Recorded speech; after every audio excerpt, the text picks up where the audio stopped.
নমস্কার বন্ধুরা, আজ আমি নিরামিষ ছোলার ডাল রান্না করে দেখাবো, যেটি খেতে খুব ভালো হয়। এটি রুটি, পরোটা বা লুচির সাথে খেতে খুব ভালো লাগে। নিরামিষ ছোলার ডাল বানানোর জন্য আমি নিয়েছি এখানে 200 গ্রাম ছোলার ডাল। ডালটা আমি 1 ঘন্টা মতো জলে ভিজিয়ে রেখে দেব।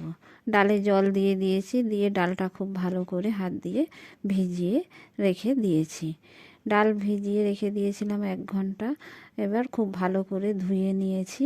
ধুয়ে আমি এবার প্রেসার কুকারে ডালটা সেদ্ধ করে নেব। প্রেসার কুকারে ডালটা দিয়ে দিলাম। দিয়ে এবার আমি দিয়ে দিচ্ছি 2 এলাচ, একটু গ্রেট করা আদা, আর একটু লবণ দিয়ে দেব, আর দিয়ে দেব একটা কাঁচা লঙ্কা। দিয়ে পরিমাণ মতো জল দিয়ে দিচ্ছি। পরিমাণ মতো জল দিয়ে দিয়ে দিচ্ছি একটা কাঁচা লঙ্কা। দিয়ে প্রেসার কুকারের মুখটা আমি ঢেকে দিলাম। দিয়ে 3টে সিটি মেরে নেব সেদ্ধ করার জন্য।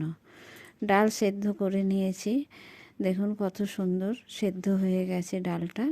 এবার মশলা নিয়ে নিলাম 1 চামচ জিরের গুঁড়ো, 1 চামচ ধনের গুঁড়ো, 1 চামচ লঙ্কা গুঁড়ো আর হলুদ। দিয়ে সামান্য একটু জল দিয়ে খুব ভালো করে চামচ দিয়ে আমি মশলাটা মিশিয়ে রেখে দেব। না হলে এই শুকনো মশলাটা দিলে কি হয়, তেলের মধ্যে পুড়ে ওঠে খুব তাড়াতাড়ি। এই জন্য একটু জল দিয়ে ভালো করে মশলাটা মিশিয়ে নিয়েছি। কড়াইয়ে 1 চামচ ঘি দিয়ে দিয়েছি। দিয়ে এবার আমি কাজু আর কিশমিশটা দিয়ে ভেজে নেব।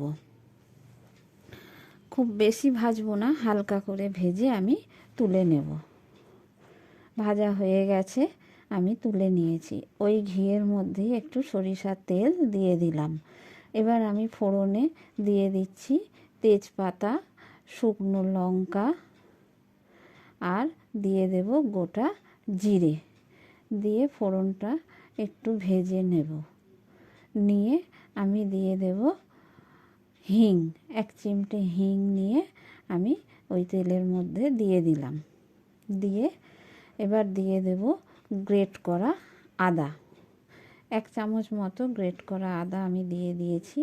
আদাটা একটু ভেজে নেব। নিয়ে আমি দিয়ে দিচ্ছি ওই মশলাটা, যে মশলাটা আমি আগে নিয়ে জল দিয়ে গুলিয়ে রেখে দিয়েছিলাম। মশলাটা আমি একটু কষিয়ে নিলাম। মশলাটা ভালো করে কষিয়ে নিয়ে দিয়ে দিলাম কেটে রাখা টমেটোটা। টমেটোটা ভালো করে আমি ভেজে নেব মশলার সাথে। মশলার সাথে খুন্তি দিয়ে নেড়ে চেড়ে খুব ভালো করে ভেজে নিয়েছি। নিয়ে এবার দিয়ে দেব লবণ, যাতে টমেটোটা খুব তাড়াতাড়ি গলে যায়। লবণটা দিয়ে দিয়েছি। দিয়ে খুব ভালো করে আবার আমি টমেটোটা ভেজে নিচ্ছি। মশলা তেল ছেড়ে দিয়েছে। এবার আমি সামান্য একটু জল দিয়ে দিলাম। দিয়ে খুব ভালো করে মশলাটা আবারও একটু কষিয়ে নিলাম। নিয়ে আমি এবার সেদ্ধ করা ডালটা দিয়ে দেব। মশলা কষানো হয়ে গেছে খুব ভালো করে। এবার আমি ডালটা দিয়ে দিয়েছি। দিয়ে খুব ভালো করে খুন্তি দিয়ে মিশিয়ে নিচ্ছি।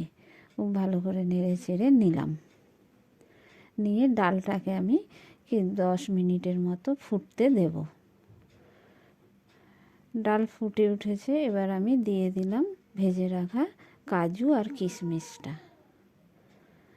এইটা দিলে, এই কাজু আর কিশমিশটা দিলে খুব ভালো টেস্ট হয় নিরামিষ ডালে। ডাল ফুটছে। এবার আমি দিয়ে দেব এতে স্বাদ মতো চিনি। নিরামিষ ছোলার ডাল তো, তাই একটু মিষ্টি দিতে হয়, না হলে ভালো লাগে না খেতে।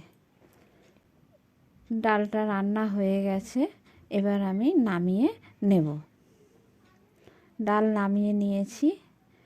এই দেখুন কত সুন্দর দেখতে লাগছে ডালটা।